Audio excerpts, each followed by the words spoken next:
Visi turi teisę turėti namus. Bet daugiau kaip 6000 suaugusių ir vaikų savo kambarius vadina palatomis. Jie nesuka galvos, ką valgyti pusryčiams, nes viskas nuspręsta už juos. Jie gali leisti laiką su šeimos nariais tik nustatytomis valandomis. Jų daiktus gali bet kada apieškoti, o už tvarkos pažeidimus nubausti. Jie gyvena globos įstaigose.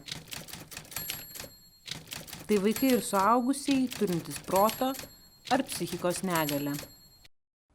Šiuo metu vyriausybė vykdo perėjimo nuo institucinės globos prie šeimoje ir bendruomenėje teikiamų paslaugų planą.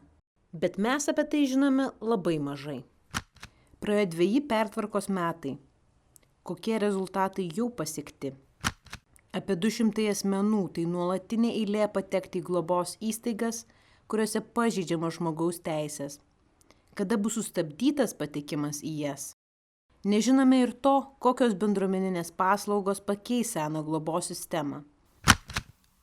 Kaip bus užtikrinama jų kokybė? Mes, pilietinė visuomenė, norime, kad vaikai ir suaugusiai turintys proto ar psichikos negalią gyventų tikruose namuose, tarp mūsų. Todėl kreipiamės į valdžios atstovus, reikalaudami viešai prieinamos informacijos apie pertvarkos procesą, tarpinius rezultatus ir efektyvumą.